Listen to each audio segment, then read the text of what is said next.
I'm Lennon Hayes, 40 years old, a community organizer in Portland, Oregon. I was sitting in the lawyer's office, across from my stepfather, Victor Langston, when he smugly announced that I wouldn't receive a single cent from my mother's will. But then, the moment the lawyer chuckled and revealed that Victor had been living in my house, driving my car, and spending my money for the past 15 months changed everything. If you're still listening, we want to sincerely thank you for spending your time with us. Truly means a lot. We'd love to know, where in the world are you watching from? Drop your country in the comments and let's see how far this message has reached.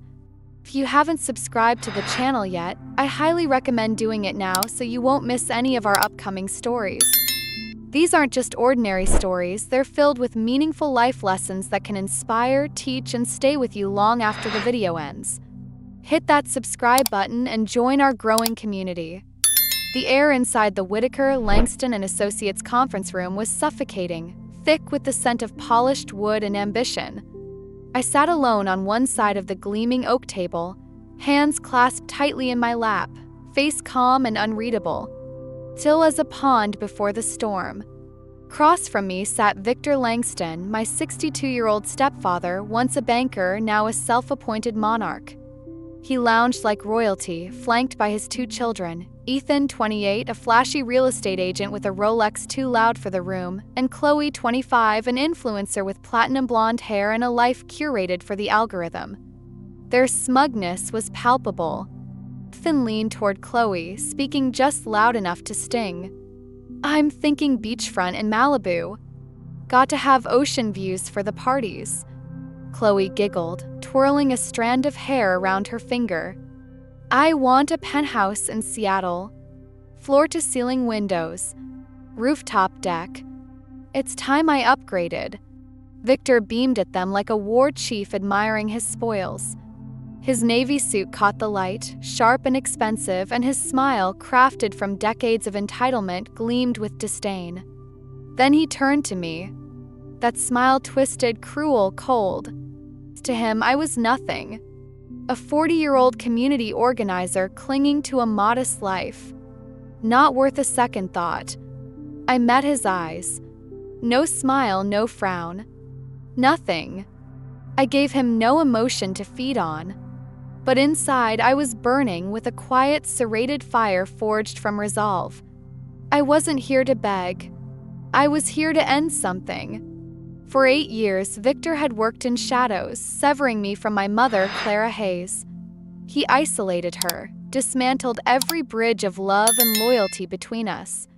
He made her believe I was a failure. Now, with her gone, he thought he'd won. That this was his coronation. He was wrong. The heavy glass door opened. Mr. Whitaker entered. My mother's attorney for over 30 years. Silver-haired, sharp-eyed mid-60s. He carried a slim leather case, nodding curtly to Victor and his children, then met my gaze. For a heartbeat, our eyes locked, not pity but something colder, clearer. A silent pact. He took his seat at the head of the table, unlatched the case, and said, "We're here today to read the last will and testament of Mrs. Clara Hayes." The room crackled, electric with greed. Ethan shifted in his seat. Chloe tapped her manicured nails against the table. Victor leaned forward, poised for his prize. They had no idea they were standing on the edge of a cliff. To understand this story, you need to know who I was before Victor arrived. I am Lennon Hayes. I grew up in a modest craftsman-style house tucked in Laurelhurst, Portland. My world revolved around my mother, Clara, a librarian with a warm smile, a soft spot for weathered novels, and a love for rainy afternoons. She was my sun, my anchor. I was her only child, born when she was 22 after my father, a carpenter, died in a workplace accident before I ever took my first breath.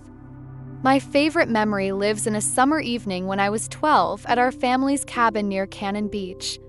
We sat on the rocks, tossing stones across the tide. My mother was terrible at it. Her stones sank immediately, and she'd laugh with her whole face, hazel eyes glowing. "You've got magic, Lenny," she said as my pebble skipped 5-6 times across the water. "Never lose it." That was my world, simple, warm, untouchable. Then came Victor. I was 16. He drove up in a sleek black Tesla that looked absurd parked beside my mother's battered Subaru. A former investment banker, he dripped charm, bouquets of roses, tales of Wall Street deals, fine dinners at Portland's elite restaurants. After years of loneliness, my mother was drawn in.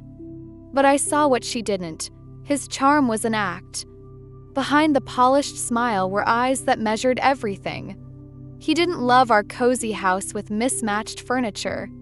He only saw value in dollars. The first crack came that fall.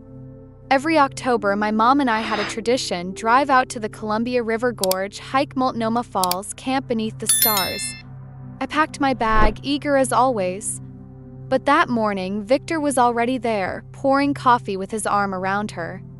"Clara, you look exhausted," he said, voice syrupy. "Why go out into the woods? Stay home. I'll order that Italian you love." She hesitated. Her eyes flicked toward me, uncertain, guilty. Then she nodded. "Lennon will understand," Victor added, patting her hand like a child's. I locked myself in my room all weekend. Their laughter from the living room stung like a slap.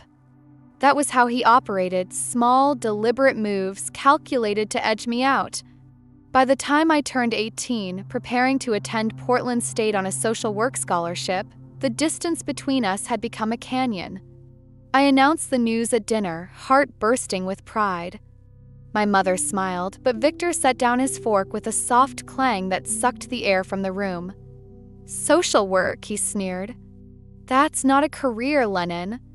That's a hobby for idealists. You should study finance. I could get you into Wharton." His words struck like a match to gasoline.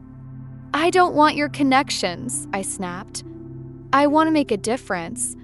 He turned to my mother, ignoring me completely. "Clara, the girl is naive. The world will eat her alive." My mother, caught between us, faltered. "Lennon, he's only trying to help," she said softly. It was betrayal, gentle but sharp. I pushed away from the table, and the silence that grew between us never truly closed again. College was my escape, but Victor's shadow followed me. Phone calls home grew strained. It was always his voice I heard first. "Your mother's resting, Lennon." "She's busy."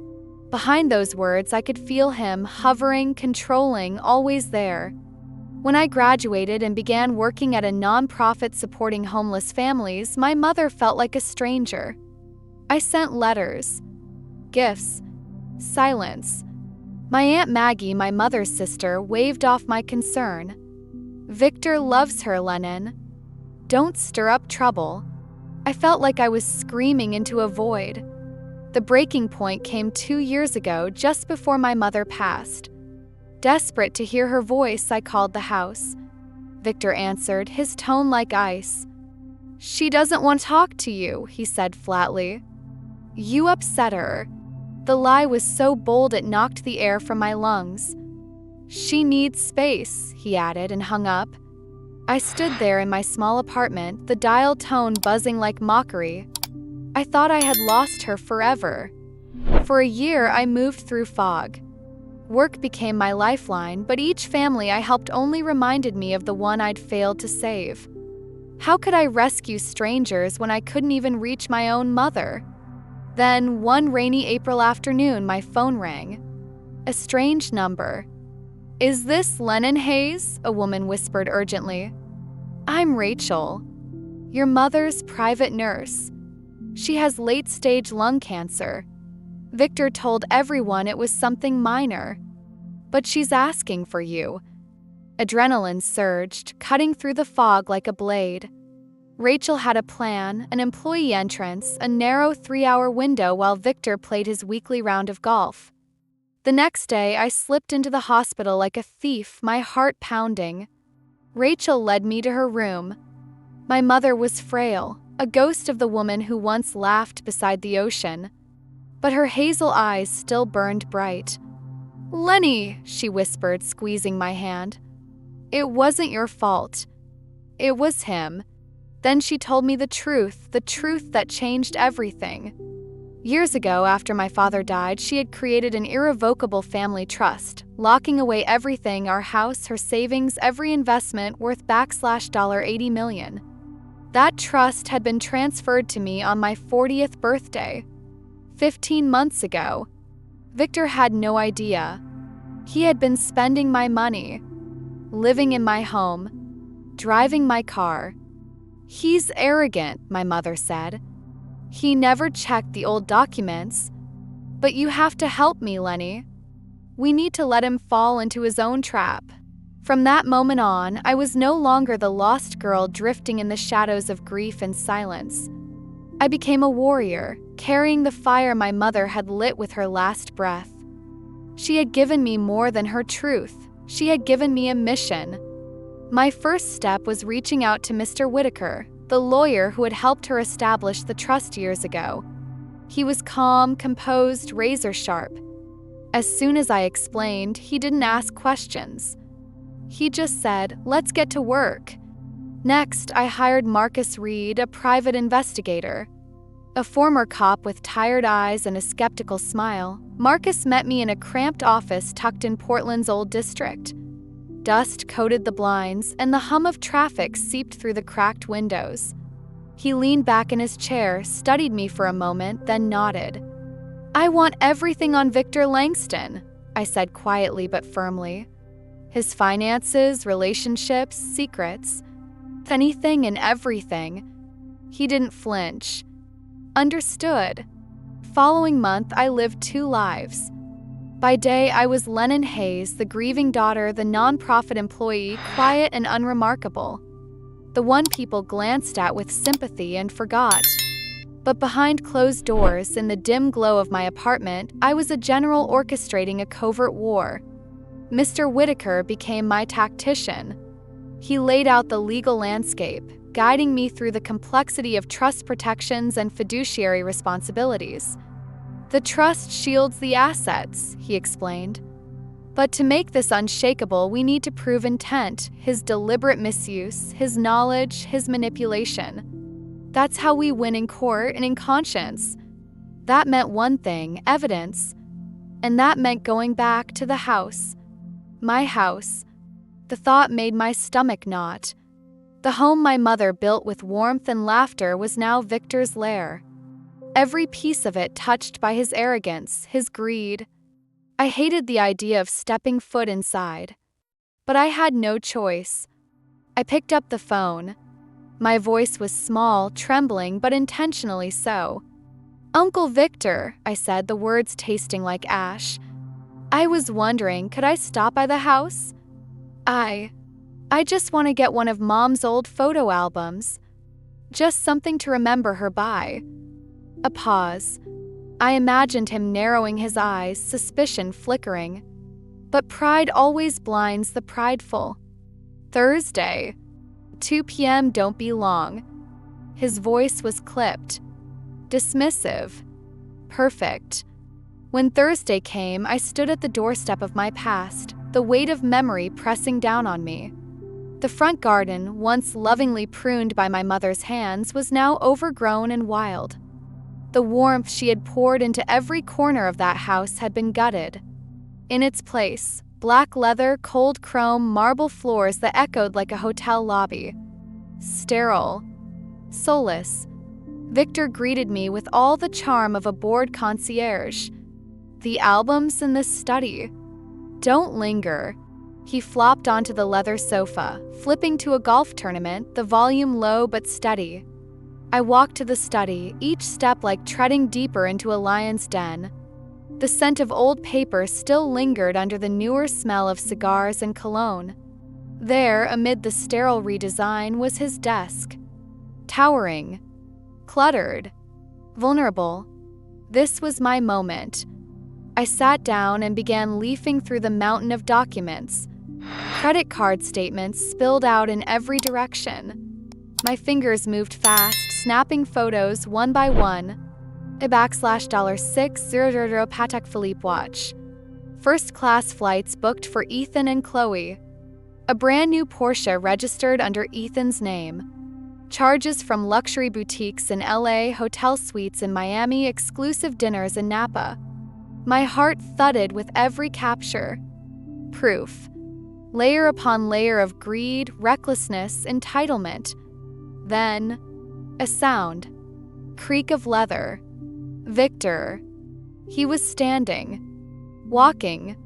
My hands trembled as I fumbled to return the papers to their precise, disorganized mess. I grabbed the old photo album my mother kept, sun-faded, soft at the edges, and held it tight, forcing my breath to slow. The door creaked open. Victor leaned against the frame, eyes narrowed. "Did you find it?" he asked. His gaze was sharp, heavy. I lifted the album. My voice was calm. "Teddy." "Yes." "Thank you."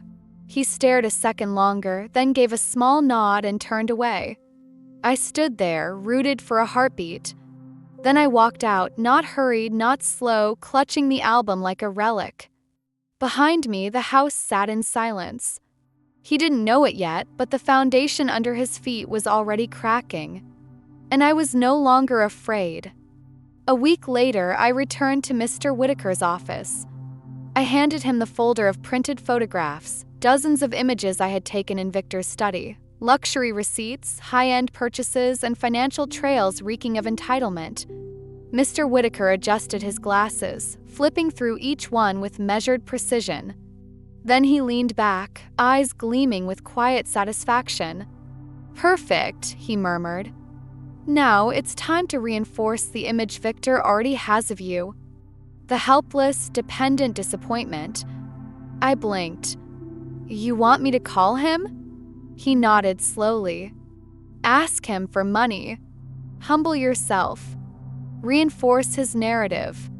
Let his arrogance blind him completely." The very idea made my stomach churn. But I knew he was right. This was the final bait in the trap, and Victor loved feeling superior too much to resist it. That night, I sat in my dim apartment, phone trembling in my hand. I dialed his number and let my voice break as I spoke. "Uncle Victor, I'm struggling a bit. Rent's due next week and things are tight. Could I maybe borrow a few $1,000s? Just to get by?" There was a pause on the other end. Then he sighed, a long, theatrical exhale dripping with disdain. "Lennon, when are you going to stand on your own 2 feet? Your mother coddled you far too long. No." And with that, he hung up. I stared at the phone, lips curling into a slow, cold smile. He'd just sealed his fate. The day of the will reading arrived. I walked into the same sterile conference room at Whitaker, Langston and Associates, calm and silent. Across the gleaming oak table sat Victor, with Ethan and Chloe on either side of him. They looked like the royal court at a coronation. Confident, smug, certain of victory. Victor leaned back in his chair, legs crossed, a self-satisfied smirk resting on his face. Chloe scrolled aimlessly through her phone, her platinum hair falling like a curtain. Ethan adjusted his Rolex with theatrical flair. Mr. Whitaker took his place at the head of the table and cleared his throat to begin. He had barely gotten through the first line before Victor raised his hand, voice booming with arrogance. "Let's get this over with. Put it in the record that Lennon gets nothing. My wife saw her for what she was, a lifelong disappointment." Ethan chuckled. Chloe gave me a look of exaggerated pity, the kind people reserve for stray dogs. Then Mr. Whitaker did something unexpected. He laughed. It was a dry, gravelly sound, pulled from somewhere deep in his chest. Controlled but unmistakable. The laughter of a man who knew something they didn't. Victor stiffened. "What's so funny?" he snapped. Mr. Whitaker calmly removed his glasses and began cleaning them with a silk cloth, his voice smooth and deliberate. "You're mistaken, Victor. Clara's will is irrelevant. Victor blinked. What? She replaced it 28 years ago with an irrevocable family trust. One you were never made aware of. All assets, valued at approximately $80 million, were transferred to Lennon Hayes on her 40th birthday. That was 15 months ago. Silence fell. Mr. Whitaker let the words sink in like cold water down their backs. You've been living in her house, driving her car, and spending her money, all without legal claim. Victor's mouth opened, then closed. Chloe paled, her phone slipping from her hand. Nathan's jaw tightened, eyes darting across the table. I stood. My voice was clear, unshaken. You said I get nothing? I said, leaning forward, palms flat on the table. You were right, because I already own everything. From my simple canvas bag, I pulled out a folder and slid it across the table toward them. Credit card statements, I said. For the watch, the flights, the Porsche. Paid with my money. Victor's hands hovered just above the folder, as if touching it might burn him. And this, I continued, pulling out a second set of documents. A report by Marcus Reed, former detective, detailing your involvement in your first wife's suspicious death, and the six-figure life insurance payout that followed. Victor's face turned ashen.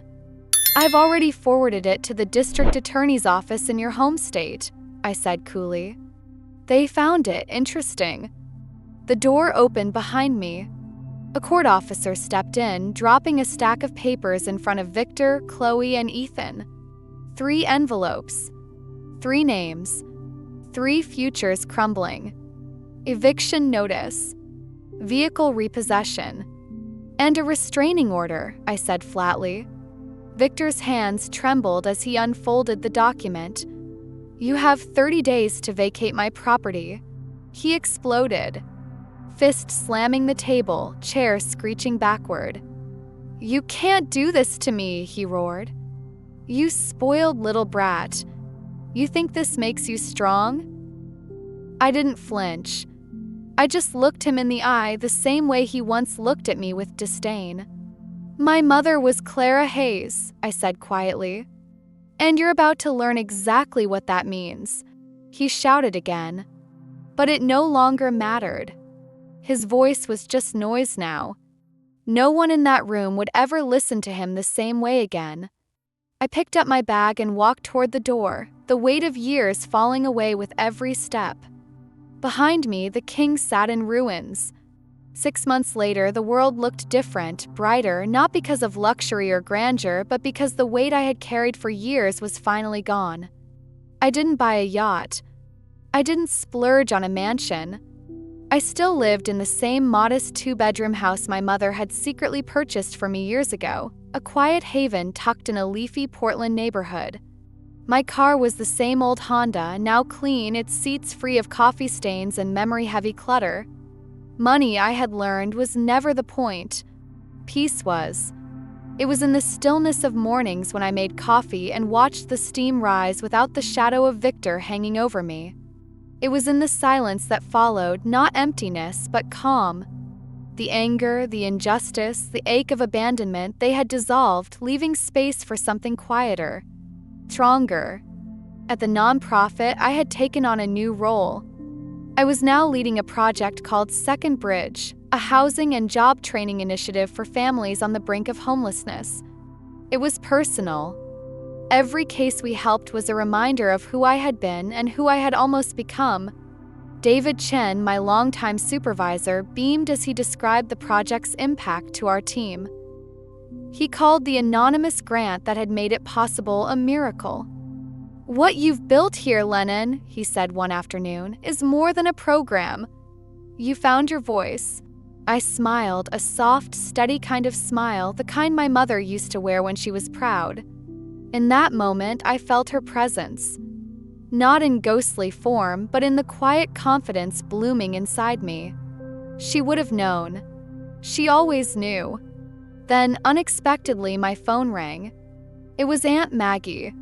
Her voice trembled as she spoke. Lennon, I owe you an apology. I should have listened. I was wrong to doubt you. I failed your mother. My sister. I held the phone close. Her regret was raw but real. I forgive you, I said gently. And I meant it. Past couldn't be undone, but bridges could be rebuilt. And sometimes the strongest ones were made from the pieces left behind. That night, I opened the letter my mother had left me. I hadn't been ready until then. The envelope was soft with time, her handwriting graceful and familiar. I'm not giving you victory, Lenny. I'm giving you the weapon. You fought the battle. And you won. I am proud of the woman you have become. Tears came, slow but steady. Not of grief, of release.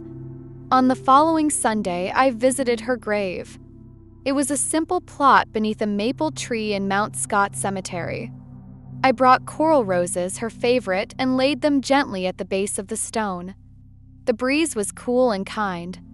Leaves rustled in shades of fire and wine. I closed my eyes and let the moment wrap around me. I thought about something she once said. Being clever and being wise aren't the same, Lenny. Victor was clever. He manipulated, he maneuvered, he built a throne from deception. But my mother, Clara Hayes, she was wise. She played the long game, the quiet game. The one that required patience, foresight, and faith in something greater than herself. I had learned from her. I rose, brushing my fingertips across the smooth stone, and stepped back. My shadow stretched long beneath the amber light of the setting sun. The road ahead was wide open, and for the first time in years, I was ready to walk it. I stood there, under the golden glow of the setting sun, the long shadow of my body stretching across the path that led out of the cemetery. The coral roses I had placed on my mother's grave still blazed with color, like the small but enduring flame she had lit inside me. I didn't know where the road ahead would lead. Maybe I'd continue working with the nonprofit, expanding Second Bridge to reach more families trying to find their way out of darkness. Maybe I'd seek out pieces of the past, distant relatives, forgotten memories Victor had tried to erase. Or maybe I'd discover a new version of myself.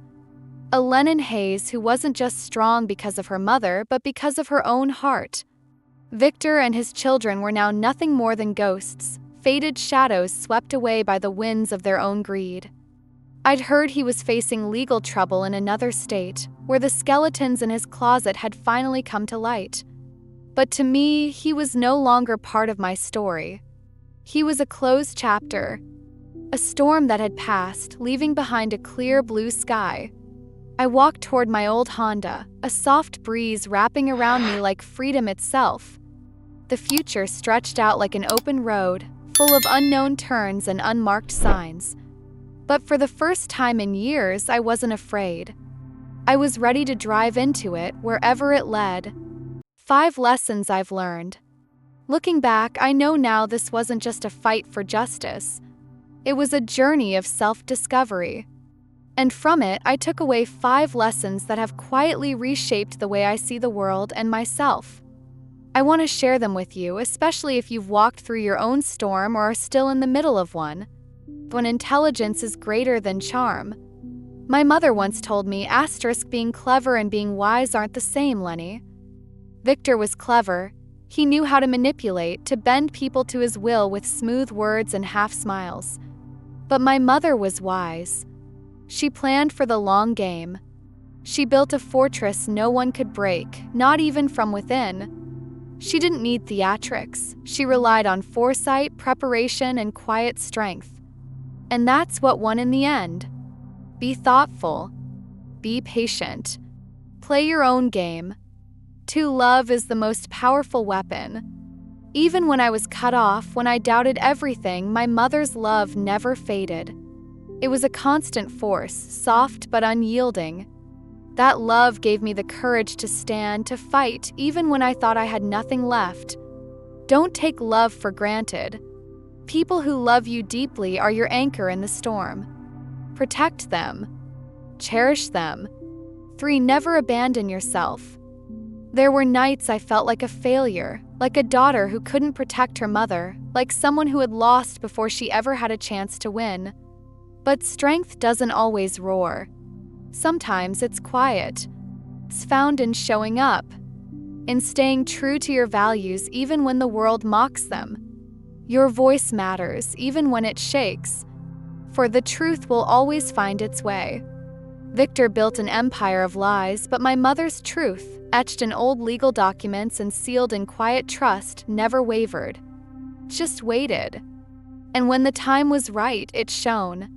Lies can win moments, but truth wins legacies. Stand in it. Fight for it. Trust that it's worth the wait. 5. Forgiveness is a gift you give yourself. When Aunt Maggie apologized, something in me softened. I realized I had been carrying her silence like a stone in my chest. Forgiveness didn't erase what happened, but it freed me from it. Made space for healing, for light to reach the parts of me that had closed up. Let go of what no longer serves you. You don't owe your pain a permanent home. Thank you for listening to my story. It wasn't just about me, it was about love, resilience, and a quiet belief in justice. If this story touched something inside you, I invite you to leave a comment and share your own. Have you ever had to fight for something that was rightfully yours? Have you walked through fire and come out stronger? Like this video, share it with someone who might need it. And subscribe to the channel if you want more stories like this, stories about ordinary people finding extraordinary strength.